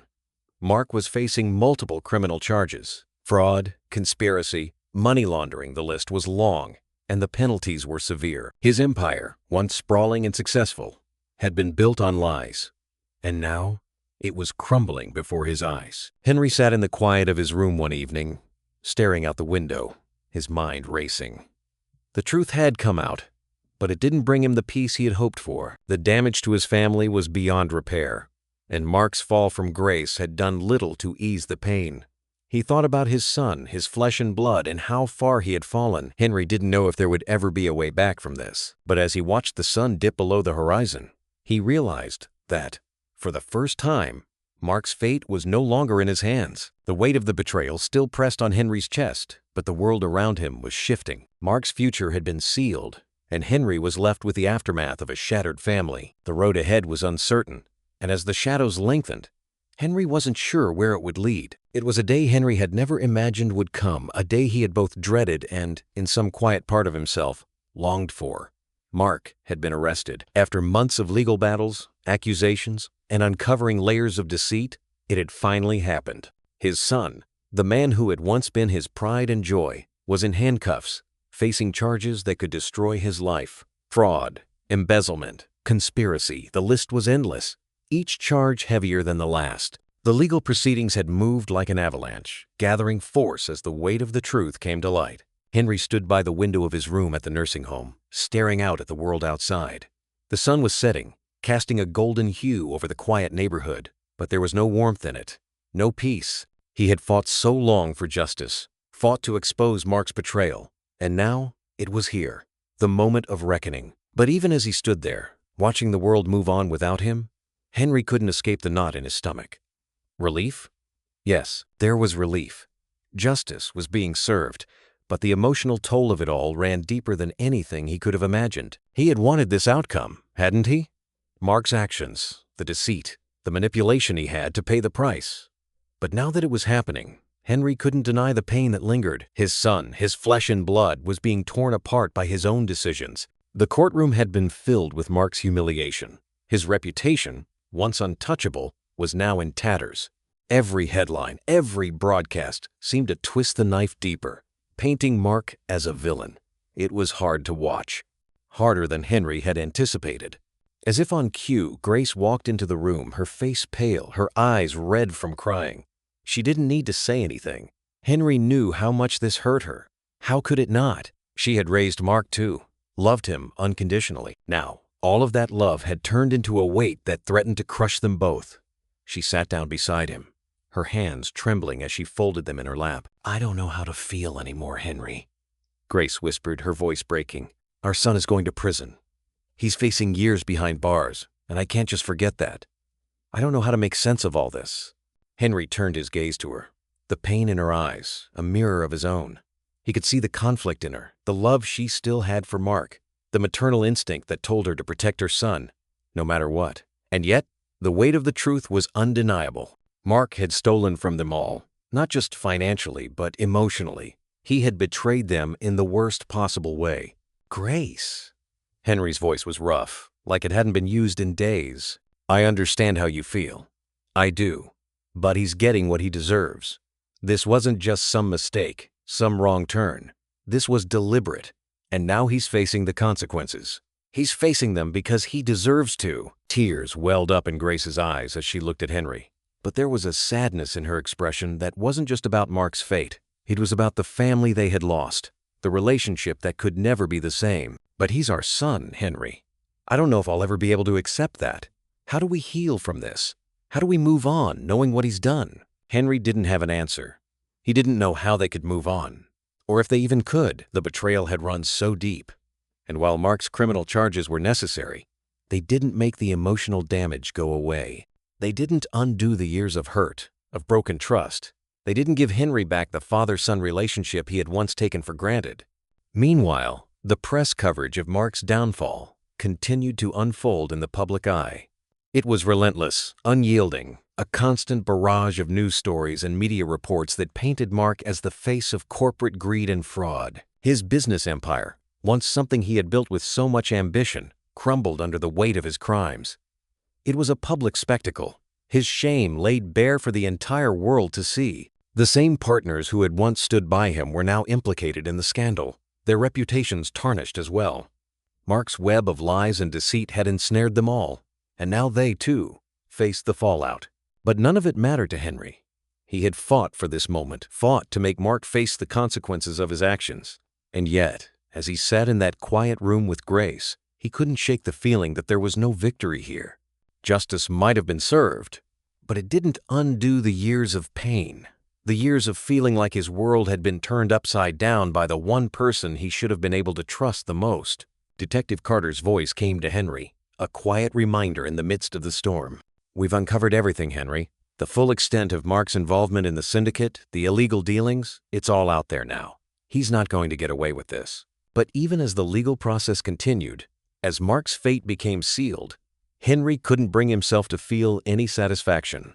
The legal consequences would follow their course. Mark would face prison time, his life shattered by his own decisions. But the emotional scars, the betrayal, the fractured family, it was harder to move past. The weight of the situation was so heavy, it made Henry feel as though he was suffocating. As the court proceedings dragged on, Henry found himself unable to escape the spiraling thoughts that had been consuming him for so long. What had he lost in all of this? And what did he have left? He didn't know, but he had no choice but to face it head on, to navigate this mess, piece by piece, day by day. And so, with the weight of Mark's downfall hanging over him, Henry had to ask himself, could he ever heal from this, or would he be trapped in the aftermath forever? The end of the legal battle should have brought some sense of closure, but Henry couldn't shake the heaviness in his chest. The case against Mark was finally over. The verdict had been delivered. Mark had been convicted and faced the consequences for his actions. Yet, for Henry, there was no sense of finality, no peace. The victory felt hollow, like a distant echo of what he had hoped it would be. Mark's arrest and conviction should have been the end of it. The end of the months of sleepless nights, the endless days spent in courtrooms, the painful phone calls and visits to lawyers. But the truth was that the emotional toll of it all had only just begun to set in. Henry's health, already fragile, began to deteriorate. His shoulders were weighed down with an exhaustion he couldn't shake. The constant stress, the tension, the grief it had all taken its toll. Every time he woke up in the mornings, the pain in his body was a reminder that something inside him had shifted, something deeper than physical exhaustion. His muscles ached, and his mind raced. He'd never been someone to shy away from hard work or emotional struggles. But this was different. He wasn't just tired, he was broken, and he wasn't sure if he could put himself back together. Sitting in his small room, looking out the window at the quiet streets below, Henry couldn't stop himself from replaying the moments that had led to this. He thought about the years he'd spent raising Mark, teaching him, guiding him. He thought about the trust that had been shattered, the relationship that had been destroyed. Was there a way back from that? Could he ever truly forgive his son for what he had done? Henry found himself lost in these questions more often than not. Every time he tried to find peace, the anger would flare up again, as fresh as it had been when he first learned of Mark's betrayal. He wanted to move past it. He wanted to forgive, to let go of the weight he had been carrying for so long. But the pain was so deep. How could he forgive a son who had done so much to destroy everything? Grace, ever the voice of reason, continued to offer her support. But even she was struggling. She had always been the one to hold their family together, the one who had believed, even when things seemed impossible. But now, even Grace was broken. Her eyes were tired, her face drawn. Every attempt to piece the family back together felt like a fragile thread, ready to snap. "We'll get through this," she would say, her voice filled with quiet determination. But Henry could hear the weariness in her tone. "We just have to keep trying, Henry. We can't let this destroy us." And yet, the strain was undeniable. Their family was fractured. Mark was facing a long road ahead, and while Henry had been determined to see justice done, it didn't make the pain go away. The sense of betrayal still lingered in every corner of their home, in every unspoken word, every silence between them. It was impossible to ignore. One day, Tom came by the nursing home to visit Henry, offering some words of encouragement. He had always been the quiet, steady presence in Henry's life, offering a calm voice when everything else felt chaotic. "You've been through a lot, Henry," Tom said, sitting beside him on the worn couch. "I know it's hard, but you need to focus on what's in front of you now. What's within your control? Your healing, can't happen overnight." Henry listened, but the weight of his emotions was suffocating. How could he move forward when the past was so heavy on his heart? How could he find peace when every thought, every feeling, was tied to the betrayal that had shattered everything he knew? "I don't know if I can," Henry muttered, his voice barely a whisper. "I don't know if I'll ever be able to get past it." Tom gave him a solemn look, understanding the depth of the struggle. "It's not about forgetting, Henry. It's about learning to live with it, to find your peace, no matter how long it takes." But peace felt so far out of reach. Every day, the anger and grief simmered just beneath the surface, a constant reminder of the devastation that had come with Mark's actions. The legal battle may have been over, but the emotional one was far from finished. It was Grace again who suggested Henry attend therapy. "You need to talk about it, Henry," she said softly one evening. "You've been carrying so much alone. You don't have to do it by yourself." At first, Henry resisted. He didn't want to open up to a stranger, didn't want to admit how much this had broken him, but eventually, he agreed. His first therapy session was filled with raw emotion, moments of quiet reflection on everything he had lost. He was forced to confront the anger, the pain, the sense of betrayal that had consumed him. It wasn't easy. It felt like reliving the worst moments of his life over and over again. But slowly, piece by piece, he started to unpack it. "Do you think you'll ever forgive him?" his therapist asked him gently one afternoon. Henry sat back, his hands shaking as he thought about it. He didn't know. He wanted to. He knew he had to, for his own peace, for his own healing. But forgiveness felt like something unattainable, like a distant dream he couldn't reach. "I don't know," Henry whispered, his voice full of the weight of years. "But maybe one day." And for the first time, Henry allowed himself the thought that maybe, just maybe, there was hope for him to heal. It wouldn't be easy. It wouldn't be quick. But as the days passed, he started to see a glimmer of light at the end of the tunnel, a flicker of hope that the pain, though it would never fully go away, could one day be something he could live with. But for now, that glimmer was enough to keep him moving forward. Henry sat at his desk, staring at the stack of papers in front of him. The decision had been made, but it still felt surreal. After years of building his business, of pouring his energy and ambition into something that had once defined him, he was letting it go. The weight of that decision pressed down on him like a heavy stone. He had spent his entire life chasing success, seeking validation in the form of business deals and public accolades. But now, it felt like it was time to walk away from it all. He had sold the business, the empire that had once been his pride. The sale had been quick, too quick, as if the universe was pushing him towards something new, something unknown. It was a clean break. The financial burden was gone, but so too was the identity he had spent years cultivating. As the ink dried on the papers, he felt the stirring of something unfamiliar, a sense of freedom mixed with fear. Grace, as always, was by his side, steady and supportive. She had always been the one to keep their lives anchored, to remind him that life was about more than just success or reputation. When he told her his decision, she didn't hesitate. "If this is what you need, Henry," she said softly, her eyes full of understanding, "then I'm with you. We'll rebuild together." There was no hesitation in her voice, no doubt in her words. She had stood by him through all the pain, through all the struggles, and now she was ready to take this next step with him. Together, they began to create a new chapter in their lives, one without the weight of the past hanging over them. The future felt uncertain, but for the first time in a long while, Henry felt the faintest glimmer of hope. He had always prided himself on being self-sufficient, on having control over his life and circumstances. But in this new chapter, Henry found himself looking outward, seeking a purpose beyond himself. It wasn't enough to simply leave his business behind. He needed something more, something that would help him rediscover who he was without the distractions of the past. That was when he began volunteering at the nursing home where he had spent so much time over the last year. At first, it was just an attempt to fill the emptiness that had lingered since he stepped away from the corporate world. But soon, it became clear that this new routine was filling him in a way he hadn't anticipated. Helping others, listening to their stories, offering small comforts, gave him a sense of purpose he hadn't realized he was missing. There was a quiet satisfaction in caring for others, in seeing their faces light up when he brought them a cup of tea or simply sat and listened. For the first time in years, Henry felt like he was making a real difference in the world, not through business deals or corporate success, but through human connection. It was humbling. It was healing. Grace, too, had found her own way forward.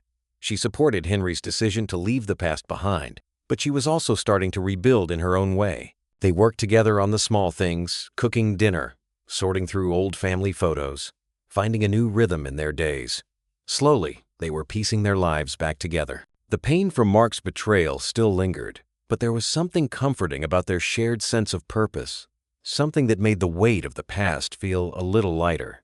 But just when Henry thought he was finding his footing, a letter arrived from Mark. It was unexpected, jarring, like a ghost from the past, reaching out from behind a closed door. Henry opened the letter with trembling hands. Mark, now serving his prison sentence, had written to him again. The words were filled with regret, filled with pleas for forgiveness. Mark apologized for everything he had done to Henry, to their family. He expressed his desire for reconciliation, his hope that one day they could rebuild their relationship. But for the first time, Henry didn't know how to respond. He had spent so long trying to distance himself from the emotional wreckage Mark had left behind. And now, the request for forgiveness felt like an intrusion, like a reminder of everything he had worked so hard to leave behind. He wasn't sure if he was ready to open that door again, to let Mark back into his life. The idea of forgiveness still felt so distant, so out of reach. But Henry knew deep down that healing wasn't about forgetting. It wasn't about erasing the past or pretending it hadn't happened. Healing was about moving forward, step by step, even when it felt impossible.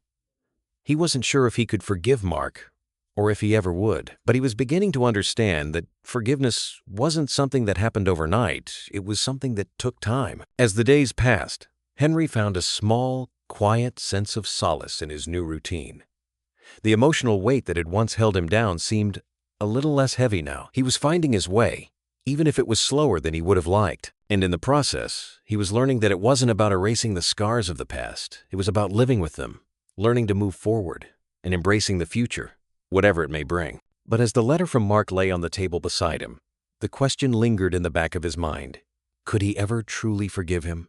The weight of the past still lingered between Henry and Grace, a constant presence that neither could ignore. The months following Mark's conviction had been a blur of legal battles, emotional exhaustion, and a relentless attempt to hold their lives together. Henry had thought that once justice was served, the pain would subside, that the years of betrayal would somehow fade into the background. But it hadn't. If anything, the scars were deeper now, the emotional wound more raw than ever. Grace had suggested couples therapy, a last-ditch effort to rebuild the connection that had been frayed by years of tension and pain. Henry had been hesitant, unsure if talking would make any difference, but he had agreed, wanting to move forward, wanting to find a way back to the woman he had once shared everything with. Their first session was awkward. There was no other way to describe it. Henry sat there, his hands clenched in his lap, as the therapist encouraged them to open up, to share their feelings, their frustrations. Grace, always the more open one, spoke first. Her voice wavered, but there was a determination behind it. She talked about the betrayal, the fear that had taken root in her heart when Mark's crimes came to light. She spoke of the hope she had held on to, the belief that they could fix everything, that their family could be whole again. But that hope had been shattered, just like everything else. Henry listened, his eyes focused on his hands, his mind drifting to the years of emotional strain, to the lies he had been forced to face. His mind kept going back to that day when Mark's betrayal had been revealed, when the man he had trusted with everything had shattered his world. The anger, the disbelief, the sense of being completely helpless, it was all still there, simmering just below the surface. He tried to speak, to explain what he had been feeling, but the words felt stuck in his throat. How could he explain to Grace that the pain wasn't just about Mark's actions? It was about the years of silence between him and his son, the way he had failed to see the warning signs, the way he had ignored his own feelings in the pursuit of a life that was now gone. He hadn't been a perfect father, and now he was paying the price for it. Grace reached out, her hand gently resting on his. "I know it's hard," she said, her voice soft. "But we're still here. We're still in this together, Henry.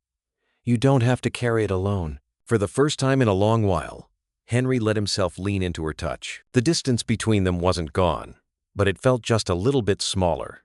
The therapy sessions weren't easy, but slowly, they began to communicate better. They learned to speak about their feelings, to listen to each other without judgment. There were moments of connection, of understanding, but there were also moments of silence. Moments when the weight of their past felt too much to bear. Healing, they realized, wasn't a straight path. It wasn't an instant fix. But then, a letter arrived, an unexpected and unwelcome one. Mark, from prison, had written to Henry once again. His words were filled with remorse, regret for everything he had done, for the pain he had caused. He asked for forgiveness one last time, expressing a desire to make amends, even if he never had the chance to see Henry again. Henry held the letter in his hands, his heart heavy. He hadn't expected this. Mark had been quiet for months, seemingly resigned to the consequences of his actions. And now, this letter, this final plea, felt like another burden, another weight he wasn't sure he was ready to carry. The anger surged inside him again, hot and sharp. How could Mark still ask for forgiveness? After everything? The pain, the betrayal, it was still too fresh. Grace had seen the letter too, and she could see the conflict in Henry's eyes. "You don't have to respond to him right away, Henry," she said gently. "You don't owe him anything. But maybe it's time to consider letting go of the anger. For yourself, if not for him." Henry nodded. But the words didn't come easily. He wasn't sure he was ready. He wasn't sure if he ever would be. Mark's actions had torn everything apart, and Henry wasn't sure he could move past that. But Grace's words lingered in his mind. Maybe it's time to let go of the anger. Healing, he realized, wasn't just about forgiveness. It was about acknowledging the hurt, sitting with it, and then choosing to move forward, even when it seemed impossible. He wasn't ready to forgive Mark, not yet. But maybe, just maybe, he was ready to stop carrying the weight of the past on his shoulders. In the days that followed, the healing process continued, but it was slow. There were moments when Henry and Grace found peace, moments when they could laugh together, when they could look at each other and feel like a family again. But there were still hard days, days when the wounds felt too deep, too fresh to ignore. The scars of the past were still there, and they might never fully heal. But Henry began to understand that healing wasn't about erasing the past. It was about moving forward with it, learning to live alongside the pain, and finding a way to rebuild the pieces of their lives that still mattered. It would take time. It would take effort. But there was hope, a flicker of it. And as he sat with Grace, holding her hand, Henry knew that at least for today, they were both taking the first steps toward something new. The soft glow of the evening sun filtered through the curtains, casting long shadows across the living room. Henry and Grace sat side by side, the silence between them no longer suffocating but comfortable. It had taken months to get here, to a place where the weight of the past wasn't constantly pressing down on them. Their lives had been upended, torn apart by Mark's betrayal, but somehow they were finding their way back. There were still scars, of course too many to ignore, but there was also something else. Hope. It felt like a distant memory, but it was real, a fragile thing that Henry held close. Grace leaned her head against Henry's shoulder, her eyes soft but tired. "I never thought we'd be here," she said quietly, her voice barely above a whisper. "I didn't know if we'd ever get to a place where we could breathe again, where we could even think about moving forward." Henry exhaled slowly, his gaze fixed on the floor, lost in thought.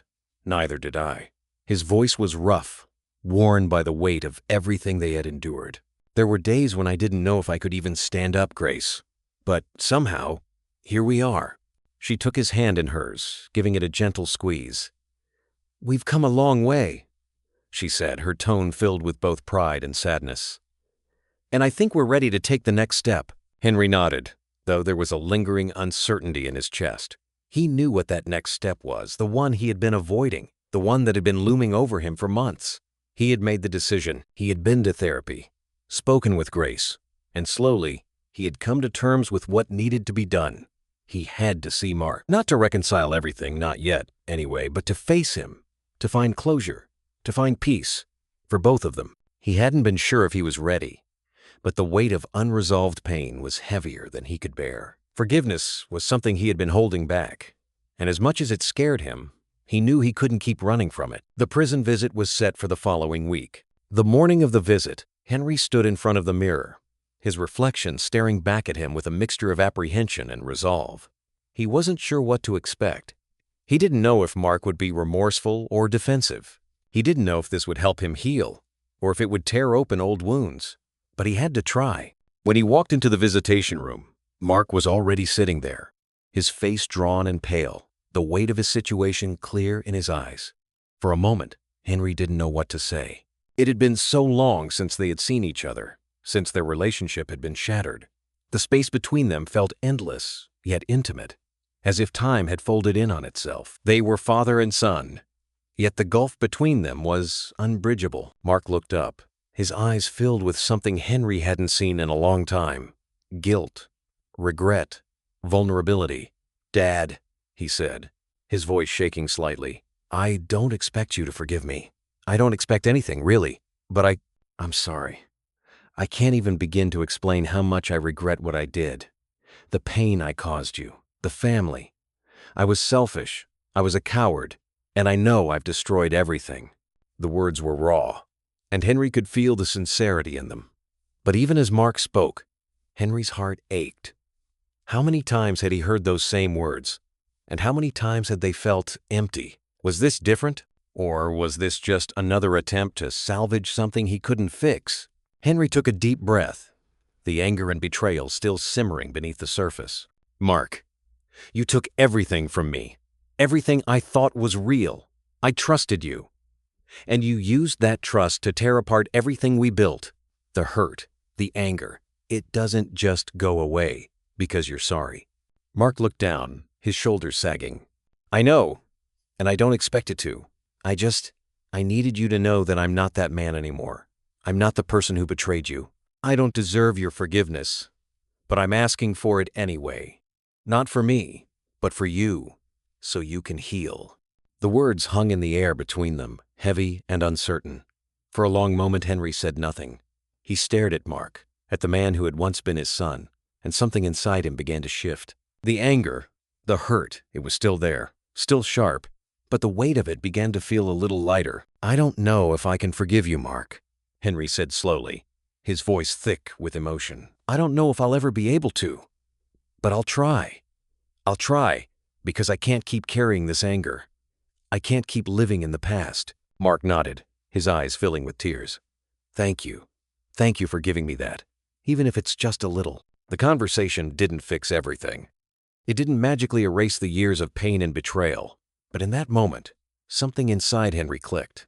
He didn't have to forget. He didn't have to fully forgive right away. But he could start healing. He could begin to move forward. When Henry returned home that day, he felt a weight he hadn't realized he was carrying begin to lift. He didn't have all the answers, but the act of confronting his son, of facing the truth together, gave him something he hadn't had in years, a sense of emotional freedom. The family still had a long road ahead of them. There was still much to rebuild, and the scars of the past would never fully disappear. But Henry and Grace, hand in hand, began to walk toward a future that no longer revolved around the pain of the past. They were healing, step by step, finding small moments of peace in the process. And though Henry knew the journey wasn't over, he also knew that the hardest part was behind them. Forgiveness, he realized, wasn't about erasing the past. It was about choosing to move forward, together.